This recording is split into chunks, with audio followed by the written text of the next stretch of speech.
बिस्मिल्लाहिर्रहमानिर्रहीम welcome back. आज हम डिस्कस करने जा रहे हैं how to configure DHCP services on MikroTik router OS. DHCP server आपने कैसे कॉन्फ़िगर करना है, इसकी क्या प्रीरिक्विजिट या मेन पॉइंट्स हैं वो हम डिस्कस करने जा रहे हैं कॉन्फ़िगरेशन के। ये हमारे पास लेआउट है डीएचसीपी। आपके पास माइक्रोटेक सर्वर या फायरवॉल यहाँ पे डिप्लॉय किया हुआ है।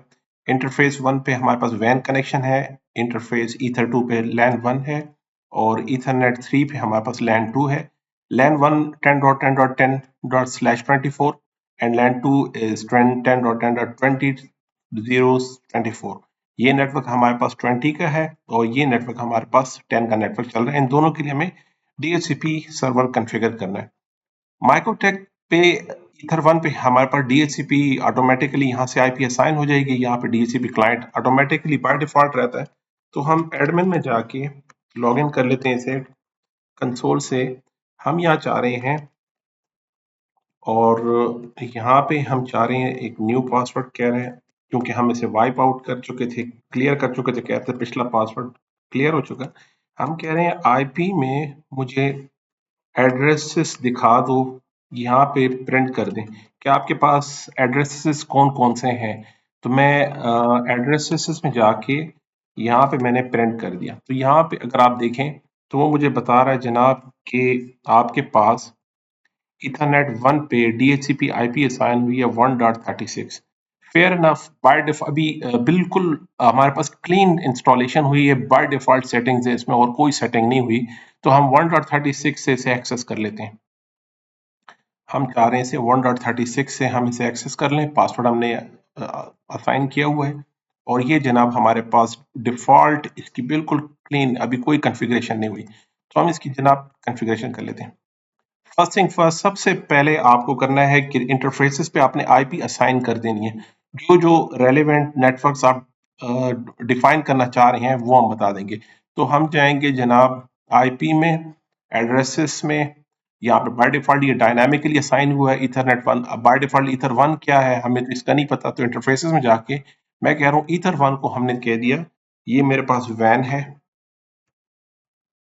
ईथरनेट 2 हमारे पास लैन 1 है, ये 2 है। इसे मैं कह रहा हूँ ये मेरे पास लैन 1 होगा, जो कि 10 का नेटवर्क है तो मैंने लैन 10 इसमें मेंशन कर दिया। और ईथरनेट 3 हमारे पास 20 का है तो इसे हमने लैन 20 कर दिया। तो दो नेटवर्क से 10 और 20 के ये हमने मेंशन कर दिया, इसको नाम से अब इजीली हम आइडेंटिफाई कर सकते हैं। That's it. इसके बाद आईपी एड्रेसेस में आके अब हम चाह रहे हैं कि एक पहला एड्रेस 10.10.254/24 ये मैं एड्रेस देना चाह रहा हूँ। यहाँ पे एहतियात से वो इंटरफेस आप बता दीजिए। तो ये लैन 10 के लिए हमने ये एड्रेस रखी है 254 का। इसी तरह हमने इंटरफेस 20 के लिए जो एड्रेस रखना है वो है 10.10.20.254/24। ये हमारे पास लैन 20 के लिए ये गेटवे भी यही काम देगा और हमारे पास एड्रेस जो है इंटरफेस के वो हमने मेंशन कर दिया। इसके बाद हमने जाना आईपी में और डीएचसीपी सर्वर में हम चले जाते हैं। यहाँ पे आपने पहले सेटअप बना लेना है। एक सेटअप मैं पहले बना रहा हूँ लैन 10 के लिए। कौन सा एड्रेस स्पेस है वो सिंपल इसी एड्रेस से आइडेंटिफाई कर लिए, जो एड्रेस आपने दे रखा था। ये तो 10 का नेटवर्क है, यही एड्रेस स्पेस है। और डिफॉल्ट गेटवे अगर आप चेंज करना चाहें, अदरवाइज जो इंटरफेस को आपने आईपी दी है वो उसे कंसिडर करता है बाय डिफॉल्ट की ये गेटवे होगा। जी हाँ, हम इसी को गेटवे बनाना चाह रहे हैं। रेंज आपने बहुत ज्यादा नहीं रखनी कि आपके अटैक सरफेस को बढ़ा देता है बहुत ज्यादा। जितनी आपकी जरूरत है, आपको लगता है मेरे एम्प्लॉयज 10-15 से ज्यादा है नहीं, तो आप ज्यादा से ज्यादा 20-25 तक आप आईपी असाइन कर दीजिए मोबाइल फोन और लैपटॉप की कैलकुलेट करके। यानी ज्यादा से ज्यादा 20-25 डिवाइसेस हैं, तो हम बहुत ज्यादा रेंज नहीं रखेंगे, इससे आपकी अटैक सर्विस बढ़ जाता है। तो हमने जो जितने हमारे एक्सपेक्टेड रेंज है वो हमने यहाँ मेंशन कर दी। नेक्स्ट। और डीएनएस सर्वर आप अपना भी रख सकते हैं। मैं चाह रहा हूँ कि मैंने अपना कोई डीएनएस रख लिया। मैं क्लाउडफ्लेयर यहाँ मेंशन कर लेता हूँ अभी के लिए, और गूगल का डीएनएस हम यहाँ मेंशन कर लेते हैं।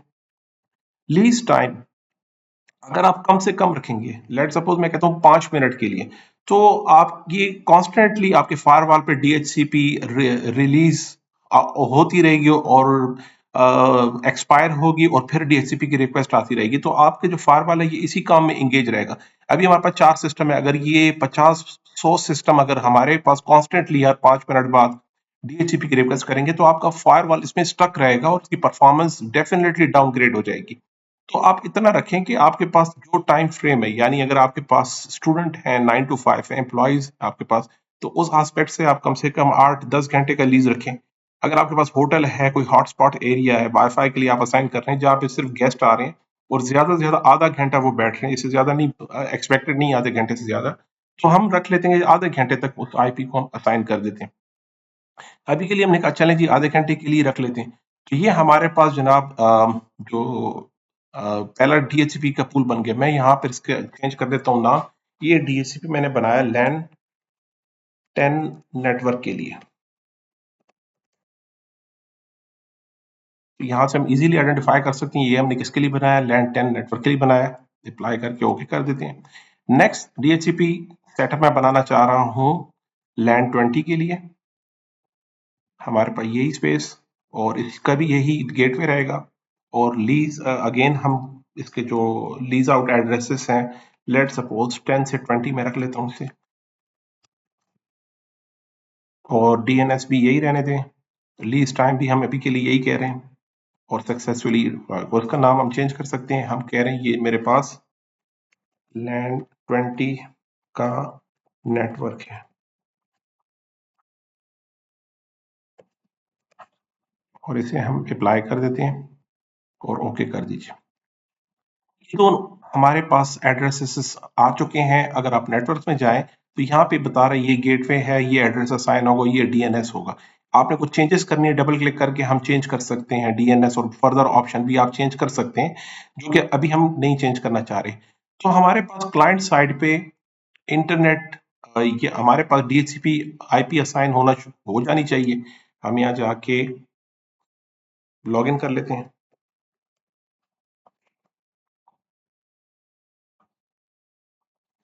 इसी तरह मैं लिनक्स सिस्टम में आ जाता हूँ।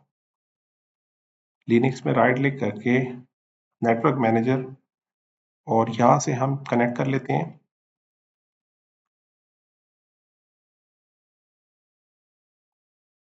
नॉट कनेक्टेड है, आप इसे कनेक्ट लीजिए, ऑटोमेटिकली डीएचसीपी से रिक्वेस्ट जाएगी जो कि कंप्लीट डोरा प्रोसेस है। डिस्कवर और ये देखें 25 10.25 हमारे पास यहाँ पे आईपी असाइन हो गई। और इसी तरह मैं विंडोज में जाके देखना चाह रहा हूँ कि यहाँ पे कोई आईपी असाइन हुई है। नेटवर्क में जाके हम देखना चाह रहे हैं इधर से,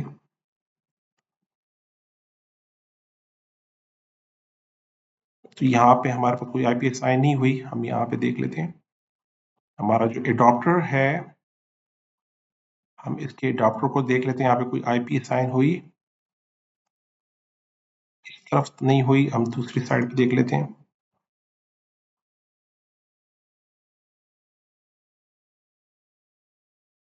हमारे पास अभी एक आईपी असाइन ऑलमोस्ट नेटवर्क 2 आ रहा है, यहाँ पे आईपी असाइन हो जानी चाहिए। ये हमारे पास आईपी असाइन हो चुकी है जनाब, देखें ये हमारे पास 10 का नेटवर्क है, 24 उसको आईपी असाइन हो गई। अब क्या आया, ये इंटरनेट तक जा सकते हैं। हम अपने गेटवे को पहले पिंग कर लेते हैं। आया क्या गेटवे तक जा सकता है? अपने गेटवे को पहले पिंग कर लीजिए। वैसे बाय द वे आप अपने डीएचसीपी सर्वर को यहाँ देख सकते हैं कि ये आईपी आपको किस डीएचसीपी सर्वर ने असाइन की।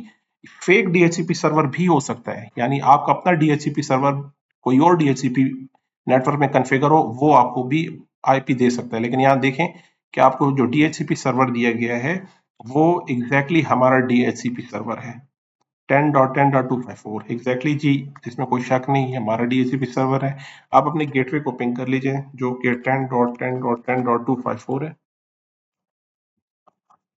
तो हम अपने गेटवे को पिंग कर सकते हैं। तो क्या आप इंटरनेट एक्सेस कर सकते हैं? तो नहीं जनाब, हम अभी इंटरनेट एक्सेस नहीं कर सकते, लेकिन आप चेक कर सकते हैं।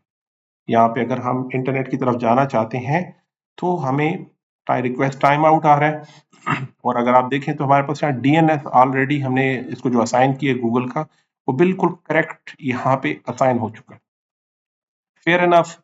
अब हम इंटरनेट क्यों नहीं असाइन कर सकते हैं, अब आते हैं उसकी तरफ। अब इंटरनेट के लिए आपको फायरवॉल आईपी में जाके, फायरवॉल में जाके नेट रूल बनाना है, आपको बताना है एडवांस में जर्नल में आके सोर्स किस नेटवर्क को आपको नेट कराना है, क्योंकि यहाँ पे हमारे पास मल्टीपल नेटवर्क्स हैं, हम कह रहे हैं आप सोर्स एड्रेस जो भी हो आप इसको रहने दीजिए, एक्शन में जाएं और मैस्कुलेट कर लीजिए। तो आपने सिर्फ ट्रांसलेशन करनी है, पब्लिक प्राइवेट से पब्लिक नेटवर्क की ट्रांसलेशन मुझे करा दें, इसका ये मतलब होता है। नेट रूल में हम यही चाह रहे हैं, बस मुझे सिर्फ इनकी जो भी पब्लिक रिक्वेस्ट आए हमारी सिस्टम से आपने उसको इंटरनेट की तरफ अलाउ कर देने। फिर हम ये 10 के नेटवर्क पे आ गए और अब हम यहाँ से इंटरनेट एक्सेस करना चाहेंगे, तो अब जनाब ओके, एग्जैक्टली हमारे पास इंटरनेट एक्सेस हो रहा है। और अगर आप राउट देखना चाहें कि किस राउट से जा रहा है, तो ये 10.254 से जा रहा है हमारे पास, ये 10 का नेटवर्क हो गया। इसी तरह हम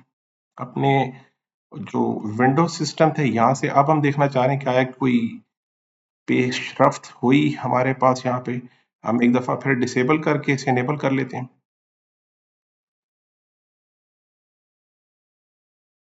डिसेबल दोबारा इनेबल करें, यानी अब जो न्यू पॉलिसीज हमने वहां कॉन्फ़िगर की है उसे रिफ्लेक्ट करने के लिए अब दोबारा से हमने इसे इनेबल डिसेबल कर दिया। और अब आप देख सकते हैं, अब अगर हम पिंग करते हैं तो अब आपके पास पिंग 10 के नेटवर्क से पिंग सही से हो रहा है। इस तरह हम 20 के नेटवर्क पे आ जाते हैं। 20 के क्लाइंट से अब हम सबसे पहले आईपी की रिक्वेस्ट जनरेट करते हैं। लिनक्स लैग है, हमने कंप्लीट पिछले लेक्चर में देखा था कि ईवीई में आपने ये इमेजेस कैसे लोड करनी है, आप मेरे पिछले लेक्चर से देख सकते हैं जहाँ पे हमने ये डिटेल से आपको मैंने समझाया था। और इमेजेस आपने कहाँ से डाउनलोड करनी है उसका लिंक भी मैंने शेयर कर दिया था डिस्क्रिप्शन में, आप मेरे पिछले वीडियो से देख सकते हैं। 20.20 आईपी आसान हो गई 20 के नेटवर्क से। अब हम यहाँ से इंटरनेट एक्सेस करना चाह रहे हैं, एग्जैक्टली हम 20 के नेटवर्क से यहाँ से भी, और ये भी 20 का नेटवर्क है, इससे भी हम नेटवर्क मैनेजर से कनेक्ट करके यहाँ से हम अगेन इसी भी रिक्वेस्ट कर लेते हैं, ये कनेक्ट कर लीजिए। यहाँ पे आईपी देखिए, तो जनाब ये हमारे पास 20.19 की आईपी आ गई। और अब हम सारी कॉन्फ़िगरेशन अगर ओके है तो इंटरनेट पे भी जानी चाहिए बात, एग्जैक्टली हम इंटरनेट पे जा सकते हैं। इस तरह अब आप लीज देख सकते हैं अपने माइक्रोटेक राउटर पे जाके, आप लीज देख सकते हैं कि कौन कौन से सिस्टम को लीज असाइन हो चुकी। यहाँ देखिए आपके पास वो सारी लीज आ चुकी हैं, ये डी मीन्स डायनामिक है। अगर आप चाहते हैं इसे, मैं राइट इसे मेक इट स्टैटिक, अब चाह रहा हूँ कि मुझे ये सिस्टम का पता है, ये हमारे सिस्टम यूज हो रहे हैं, बार बार ये डीएचसीपी से रिक्वेस्ट ना करें, इन्हें हम स्टैटिक करना चाहते हैं। यानी ज्यादा बेहतर ये है कि जो आपकी ट्रस्टेड सिस्टम है उसे आप स्टैटिक कर लीजिए। मैंने जिसको स्टैटिक करना है उसे स्टैटिक कर दीजिए कि इसके बाद ये मेरे पास डीएचसीपी की रिक्वेस्ट ना भेजें। इन सबको मैं जानता हूँ, ये सारे सिस्टम वैलिड अथेंटिक है अपने, हमारे पास कॉन्स्टेंटली रोजाना की बेस पे ये सिस्टम आते हैं। तो हम इसे मैक एड्रेस का स्टैटिक करते हैं, जिसको आप स्टैटिक करना चाह रहे हैं आप करते हैं, जिसको रिमूव करना है आप ऐड करना है, तो आप स्टैटिक भी कर सकते हैं कि इन सिस्टम्स को अब नेक्स्ट टाइम यही आईपी असाइन हो, इससे डीएचसीपी की रिक्वेस्ट हमारे पास दोबारा ना आए। तो इसे आप स्टैटिक भी कर सकते हैं और मेंशन भी कर सकते हैं कि ये जो सिस्टम है इस पे आपने ये कौन सा सिस्टम है, आप इसको डिटेल भी मेंशन कर सकते हैं, आप इसके ऊपर कमियां कमेंट लिख सकते हैं कि ये जो सिस्टम है ये हमारे पास अकाउंटेंट का सिस्टम है, अकाउंटेंट हम कह रहे हैं पीसी, ये मेरे पास अकाउंटेंट का पीसी है।